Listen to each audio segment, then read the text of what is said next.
Assalamualaikum warahmatullahi wabarakatuh. Selamat berjumpa kembali pada mata pelajaran Ship Construction dan Stability.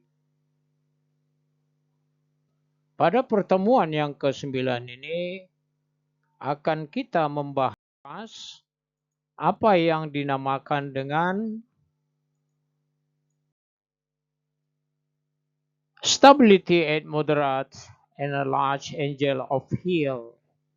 Pertemuan pertama, edisi pertama.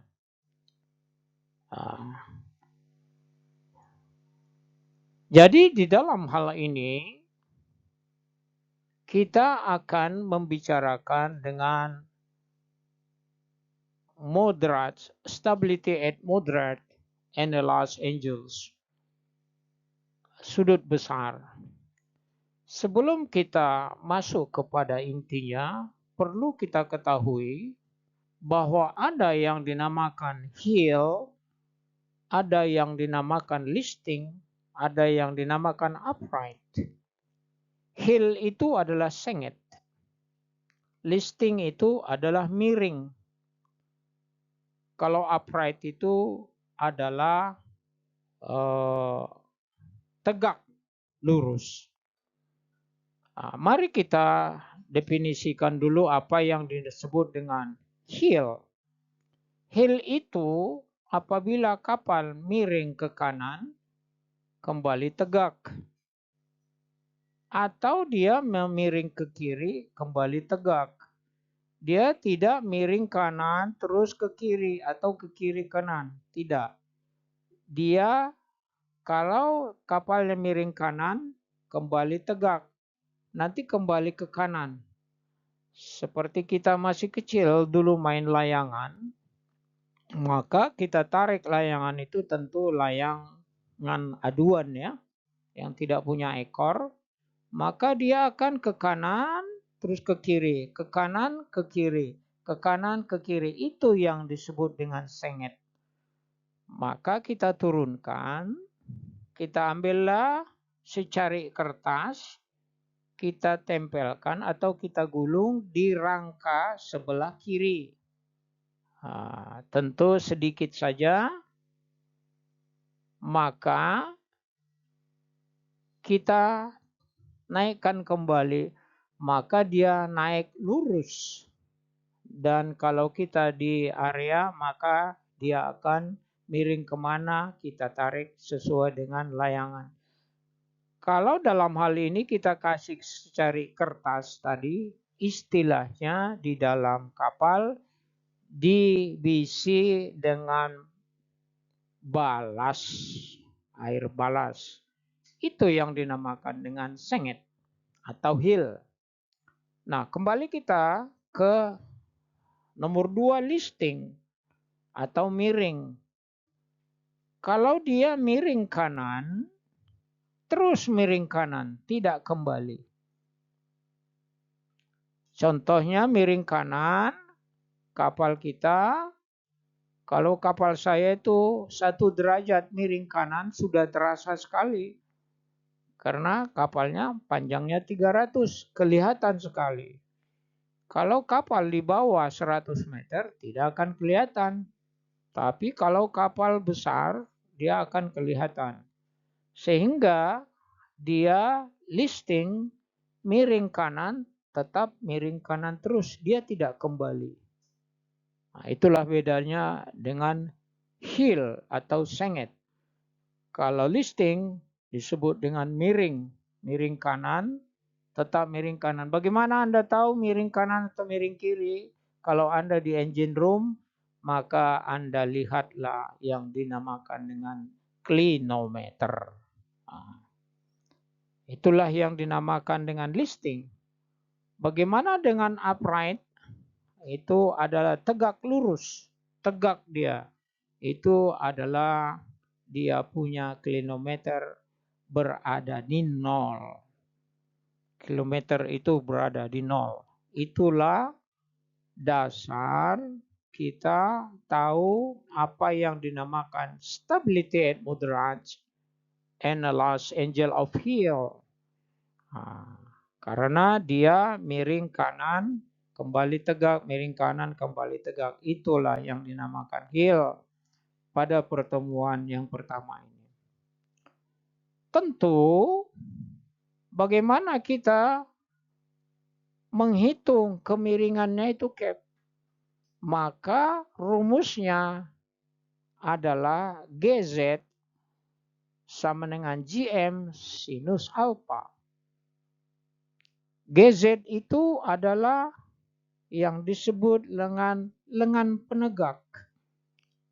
Pergeseran dari G0 ke G1 disebut dengan GZ atau lengan penegak.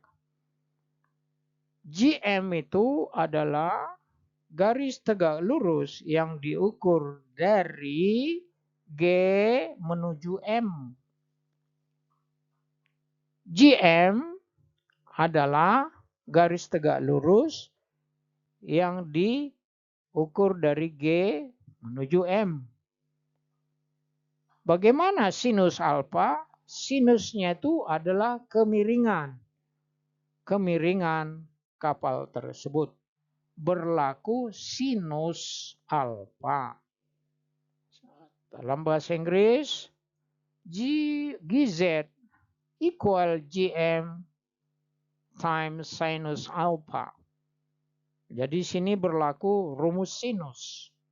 Bukan berlaku rumus tangent atau tangen. Atau yang disebutnya cotangents atau kotangen. Tidak berlaku. Jadi ingat baik-baik bahwa kemiringan kapal berlaku rumus sinus. Bagaimana sinusnya? Sinusnya tergantung dari kemiringan kapal itu. Kalau 2 derajat, nilai sinusnya berapa? Bisa kita explore di Anda punya HP. Maka GZ sama dengan GM sinus alpha. Jadi state that formula GZ equal GM sinus alpha does not hold for angle of axis of about 90 degrees. Maksudnya di sini bahwa kemiringan kapal itu di luar daripada 90 derajat. Kalau kapal sudah miring 90 derajat, berarti kapal itu sudah capsize atau yang disebut dengan terbalik.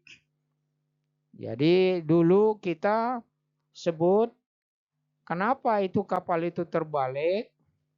Karena muatannya berat di atas. Itu dulu. Sekarang kenapa kapal itu bisa tenggelam?